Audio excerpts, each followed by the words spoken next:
नमस्कार दोस्तों, प्रकाश YouTube channel पर आप लोगों का स्वागत करता हूं।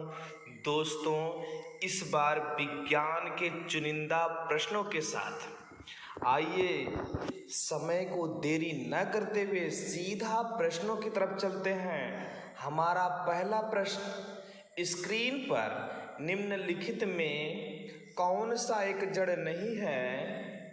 शकरकंद, मूली, आलू, गाजर। दोस्तों, पूछा गया है निम्नलिखित में कौन सा जड़ नहीं है। दोस्तों, शकरकंद, मूली, गाजर यह क्या होता है? जड़ होता है।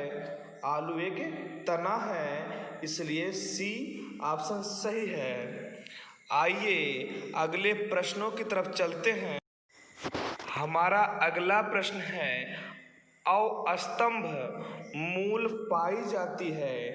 ए गन्ने में, बी चने में, सी चावल में, डी मूंगफली में। दोस्तों, अवस्तंभ मूल गन्ने में पाई जाती है। आइए अगले प्रश्नों की तरफ चलते हैं। हमारा अगला प्रश्न है, जड़ें विकसित होती हैं? ए तने से, बी पत्ती से, सी प्रांकुर से, डी मूलांकुर से। दोस्तों, जड़ें मूलांकुर से विकसित होती हैं। आइए अगले प्रश्नों की तरफ चलते हैं। हमारा अगला प्रश्न स्क्रीन पर गाजर है एक। ए पुष्प, बी तना, सी जड़, डी इनमें से कोई नहीं। दोस्तों, गाजर एक जड़ है। आगे प्रश्नों की तरफ बढ़ते हैं। हमारा अगला प्रश्न है, बरगद के पेड़ के तने से लटकने वाली मोटी जड़ें कहलाती हैं? ए वायवी मूल, बी आरोही मूल, सी स्तंभ मूल, डी वलयाकार मूल। दोस्तों, बरगद के पेड़ के तने से लटकने वाली मोटी जड़ें स्तंभ मूल कहलाती है। आइए सीधा अगले प्रश्नों की तरफ बढ़ते हैं। हमारा अगला प्रश्न स्क्रीन पर, नागफनी में प्रकाश संश्लेषी कार्य होता है? ए पर्णकाय स्तंभ द्वारा, बी शलकंद द्वारा, सी घनकंद द्वारा, डी इनमें से कोई नहीं। दोस्तों, नागफनी में प्रकाश संश्लेषण पर्णकाय स्तंभ द्वारा होता है। आइए अगले प्रश्नों की तरफ बढ़ते हैं। हमारा अगला प्रश्न है, अनशेख जनन प्रायः किसमें दिखाई देता है? ए लीची में, बी अंगूर में, सी सभी तरह के फलों में, डी आमों में।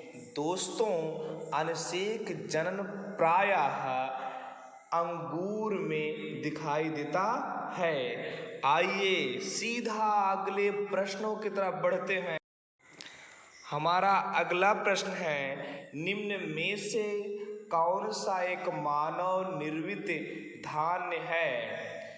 ए टिट्रिकम वल्गेयर, बी ट्रिटिकेल, सी जिया मेज, डी धान्य। दोस्तों, मानव निर्मित धान्य टिट्रिकेल है। बी ऑप्शन सही है। आइए अगले प्रश्नों की तरफ बढ़ते हैं। हमारा अगला प्रश्न स्क्रीन पर, विटामिन सी का सबसे अच्छा स्रोत है? ए संतरा, बी नींबू, सी नारंगी, डी आंवला।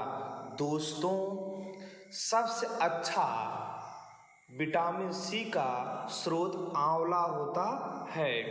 आइए अगले प्रश्नों की तरफ बढ़ते हैं। हमारा अगला प्रश्न है, लिटमस प्राप्त होता है जीवाणु से, शैवाल से, कवक से, लाइकेन से। दोस्तों लिटमस लाइकेन से प्राप्त होता है। आइए अगले प्रश्नों की तरफ बढ़ते हैं। हमारा अगला प्रश्न स्क्रीन पर, पौधे में जल का परिवहन किसके द्वारा होता है? ए फ्लोएम, बी त्वचा, सी जाइलम, डी केशिका। दोस्तों पौधे में जल का परिवहन जाइलम द्वारा होता है। आइए अगले प्रश्नों की तरफ बढ़ते हैं। हमारा अगला प्रश्न है, प्रकाश संश्लेषण की क्रिया में निम्नलिखित में से क्या बाहर निकलता है? दोस्तों प्रश्न को पुनः पढ़ते हैं। प्रकाश संश्लेषण की क्रिया में निम्नलिखित में से क्या बाहर निकलता है? A oxygen, B hydrogen, C chlorine, D carbon dioxide. दोस्तों प्रकाश संश्लेषण की क्रिया में ऑक्सीजन बाहर निकलता है। ए ऑप्शन सही है। आइए अगले प्रश्नों की तरफ बढ़ते हैं। हमारा अगला प्रश्न है, प्रयोगशाला में सर्वप्रथम डीएनए का संश्लेषण किसने किया था? ए खुराना ने, बी मिलर ने, सी डार्विन ने, डी इनमें से कोई नहीं। दोस्तों प्रयोगशाला में सर्वप्रथम डीएनए का संश्लेषण खुराना ने किया था। आइए अगले प्रश्नों की तरफ बढ़ते हैं। हमारा अगला प्रश्न है, किसके द्वारा आनुवंशिकता के विज्ञान को आनुवंशिकी कहा गया है? ए वाटसन द्वारा, बी मूलर, सी मेंडल, डी इनमें से कोई नहीं। दोस्तों वाटसन द्वारा आनुवंशिकी विज्ञान का आनुवंशिकी कहा गया। ए ऑप्शन सही है। आइए अगले प्रश्नों की तरफ बढ़ते हैं। हमारा अगला प्रश्न है, स्क्रीन पर आनुवंशिकी उत्परिवर्तन होता है।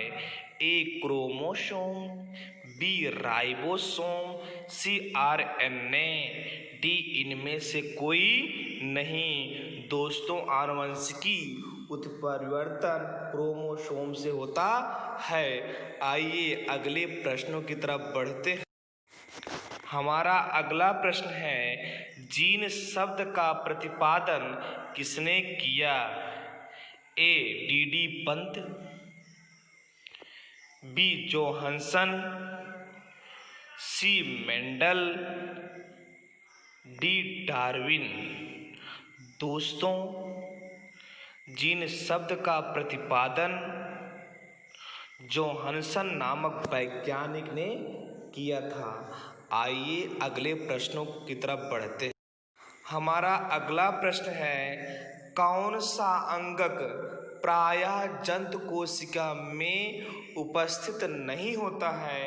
ए गाल्जी काय, बी माइटोकॉन्ड्रिया, सी लवक, डी माइटोकॉन्ड्रिया और लवक। दोस्तों लवक जंतु कोशिका में उपस्थित नहीं होता है, इसलिए सी ऑप्शन सही है। आइए अगले प्रश्नों की तरफ बढ़ते हैं।